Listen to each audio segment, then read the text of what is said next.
In the name of Allah, the Merciful, and who is the Judge of the Day of Judgment. Assalamu alaikum, students.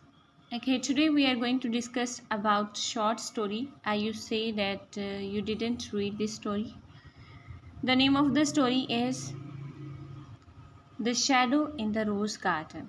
It is written by D.H. Lawrence. Firstly, I would like to tell you about the writer. The full name of D.H. Lawrence is David Herbert Lawrence, and he was born in 1885 and died in 1930. And his resting place was D.H. Lawrence Ranch and Taos, New Mexico. So far as the occupation is concerned, he was a novelist and poet. Nationality British, alma mater University College, Nottingham, and the period to which he was associated from 1907 to 1930, and the Yonda modernism, as he was related to modernism. The notable works he has written, novels and short stories, are these like Sun and Lovers, The Rainbow, Woman in Love, and the John Thomason Lady Jane, and Lady Chatterley's Lover. So far as the short stories are concerned, which he has written, are these: A Duel of Chrysanthemums, The Virgin and the Gypsy, The Rocking Horse Winner, and he also has written the short story which we are going to discuss, The Shadow in the Rose Garden. Firstly, I would like to tell you about the major characters in the story. Actually, there are two major characters have been described here, but there is another character also, third one. We can say that there are three characters are here. The first one is husband, whose name is Frank. He was an engineer and electrician in a mine. And the wife, who remains sad throughout the story. We can say that she was a nostalgic woman, na? And there is another character, Archie, a military officer. तो यहाँ पे husband, जिसका name Frank है, engineer है, electrician है mine में, तो उसका ज़िक्र किया गया है। उसकी वाइफ का ज़िक्र किया गया, जो बिल्कुल ही जो है सैड रहती है, हर वक्त फुल स्टोरी में जो है वो परेशान रहती है, उदास रहती है।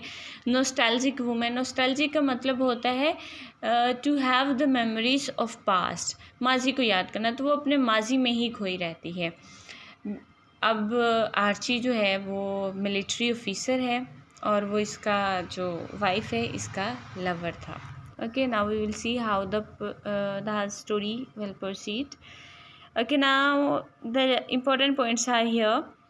It is the story of a woman who couldn't marry the person she loved.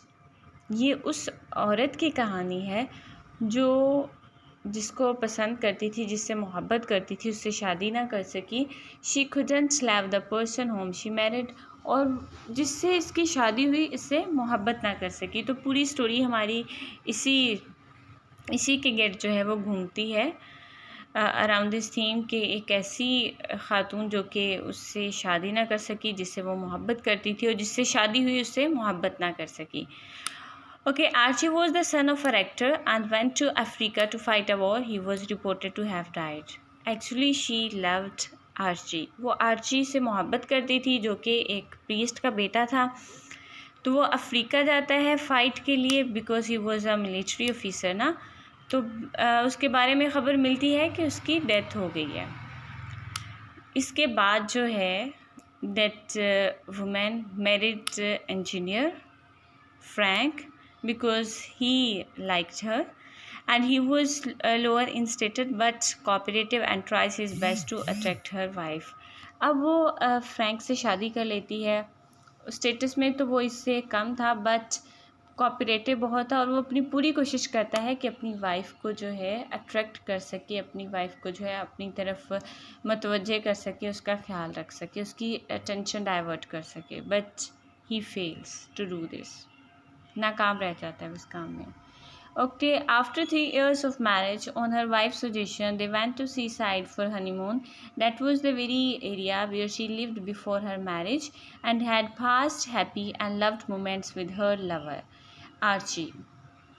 Okay, she wanted to see that place and revive her past. Her present husband knows nothing about this story, and she often stands in the window opening towards sea and stared hour long at the sea.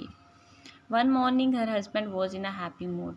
तो 3 साल के गुजर जाते हैं उनकी शादी को, तो वाइफ जो है वो हस्बैंड से कहती है कि हमें सी साइड पे जाना है और हनीमून के लिए जाना है।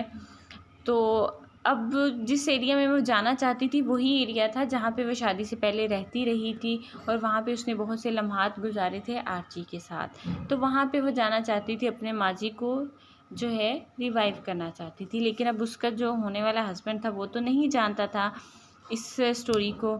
खैर वो चले जाते हैं, तो वहाँ पे सी साइड पे चले जाते हैं क्योंकि उसकी वाइफ की ख्वाहिश थी ना। In the morning, the husband wants to go for a picnic, but she refuses to go out while pretending that she has to do much work. एक दिन शोहर जो था वो बहुत अच्छे मूड में था और वो अपनी वाइफ से कहता है कि पिकनिक के लिए हम चलते हैं, बट क्या होता है कि वो इनकार कर देती है जाने से, ये बहाना करते हुए कि मुझे बहुत सा काम करना है। अब क्लाइमेक्स यहाँ पे आता है। क्लाइमेक्स क्या है इसका? She secretly goes to rose garden to revive her past. अब उसका हस्बैंड जब चला जाता है तो वो भी जो है उसी गार्डन में चली जाती है अपने माजी को याद करने के लिए, रिवाइव करने के लिए, उसकी यादें ताज़ा करने के लिए ना। She sits watching arranged flowers, suddenly she saw a shadow moving towards her, and here the shadow is the symbol of confusion and the past memories. अब वो वहाँ पे जब जाती, पहले तो गार्डन में उसको जो है ना वहाँ पे जो था क्या गार्ड जो था वो उसको जाने नहीं देता, वॉचमैन जो था ना वो उसको मना करता है, क्योंकि वो तो पब्लिक प्लेस नहीं थी वो, बल्कि वो आर्ची जो है उसके फादर का था गार्डन ना। खैर ये बहुत इंसिस्ट करती है तो वो कुछ देर के लिए इसको अलाउ कर देता है कि जाके बैठ जाए। वो वहाँ पे बैठी फ्लावर्स को जो है ऑब्ज़र्व कर रही होती है। अचानक से उसे ऐसे लगता है कि कोई साया उसकी तरफ आ रहा है। Here we can see shadow जो है ना उसको अलामत करार दिया है कन्फ्यूजन का, क्योंकि वो परेशान रहती है, कन्फ्यूज़ रहती है और पास में रहती है। She recognize he was Archie who had gone mad. तो वो फ़ौरन पहचान लेती है वो तो आर्ची था, लेकिन क्या था कि वो पागल हो चुका था। तो खैर आर्ची तो उसको पहचान नहीं पाता क्योंकि वो ठीक नहीं था। माइट भी ऐसा हुआ हो कि आर्ची जो है उसके बारे में किसी ने गलत अफवाह फैला दी हो, और फिर ये कि आर्ची जब आया और उसको पता चला the girl home he loved now she has married, तो हो सकता है वो इस सदमे को न बर्दाश्त कर सका हो and he had gone mad. Might be ऐसा, but it is not mentioned in the story ना। Okay, due to this thing she gets disturbed, comes back and tells whole story to her husband in angry mood takes hat and goes out। अब क्या होता है कि वो बहुत disturb हो जाती है, फिर उसके बाद वो जो वॉचमैन होता है वो आके आर्ची को ले जाता है, तो उसकी कंडीशन तो ये ऑब्ज़र्व कर लेती है, बहुत डिस्टर्ब होती है, वापस आती है, परेशान होती है। उसका हस्बैंड उससे पूछता है कि क्या हुआ है ना, क्यों परेशान हो। देन वो खुद पे कंट्रोल नहीं कर पाती और सारी स्टोरी अपने हस्बैंड को बता देती है। उसके हस्बैंड को रीज़न पता चल जाती है कि उसकी वाइफ क्यों नहीं उससे मोहब्बत करती, what was the reason behind this. तो खैर हस्बैंड को बहुत गुस्सा आता है और वो गुस्से में अपना हैट उठाता है और बाहर चला जाता है। So far as the theme of this short story is concerned, we can say that the complexities of marriage life कि जो पेचीदगियाँ हैं शादीशुदा ज़िंदगी की वो बताई गई हैं। म्यूचुअल ट्रस्ट नहीं है ना दोनों में। She didn't discuss and about her feelings and the emotions and about the secret that she loved someone else. But they also failed to establish a good relationship, a relationship which is based on mutual understandability। तो mutual जो है उनमें compatibility नहीं थी, दोनों एक दूसरे को समझ ना पाए। So in the end she is left with nothing. End में क्या होता है कि उसके पास कुछ भी नहीं रहता। Irony of the fate that she is deprived of the real love due to illusive love. अब किस्मत की सितम ज़रीफ़ी ये है कि वो एक हकीकी मोहब्बत से महरूम हो जाती है, सिर्फ़ एक धोखे वाली मोहब्बत से। ज़ाहिर सी बात है, अब जो है उसका लवर जो था वो पागल हो चुका था। अब तो सच है उसको कोई, और इसको ये पता था कि उसकी डेथ हो चुकी है, तो वो अपनी मोहब्बत को दिल से ना मिटा सकी और उसने एक हकीकी मोहब्बत को भी खो दिया। यहाँ पे अब इसका एंड जो है वो राइटर ने नहीं दिया कि क्या उसका हस्बैंड वापस आता है और जो है वो कंप्रोमाइज़ कर लेता है, उसको माफ़ कर देता है, वो अगेन से हैप्पी लाइफ स्टार्ट कर देते हैं, या वो अपनी लाइफ जो है वहीं पे स्टॉप कर देते हैं, या वो उसको डाइवोर्स दे देता है, या सेपरेशन हो जाती है, whatever it is. No, and नहीं राइटर ने यहाँ पे बताया, बल्कि उसने रीडर्स पे छोड़ दिया कि रीडर्स जो हैं वो क्या इन्फर करते हैं, वो खुद इसको कंक्लूड क्या करते हैं, और इसका जो है वो एंड अपने माइंड से जो है वो क्या इन्फर करते हैं, बना लेते हैं। Okay girls, all these aspects have been described here, and if any question will come that can be related to as the describes the complexities of married life in context of the story in the shadow in the rose garden, ऐसे आ सकता है, या फिर इसका theme पूछा जा सकता है, या फिर ओवरऑल जो है इसकी क्रिटिकल एप्रिसिएशन पूछी जा सकती है, या फिर जो है करेक्टर स्केच पूछा जा सकता है वाइफ का या हस्बैंड का, तो उस करेक्टर स्केच में ये फुल स्टोरी जो है आ जाती है। Then you have to describe all these aspects which I have told you now.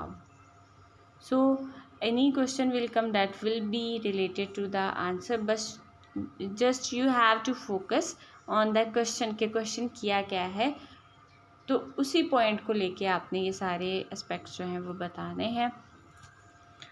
Okay girls, if you couldn't understand any point then you can ask the question. This is our short story, okay, The Shadow in the Rose Garden.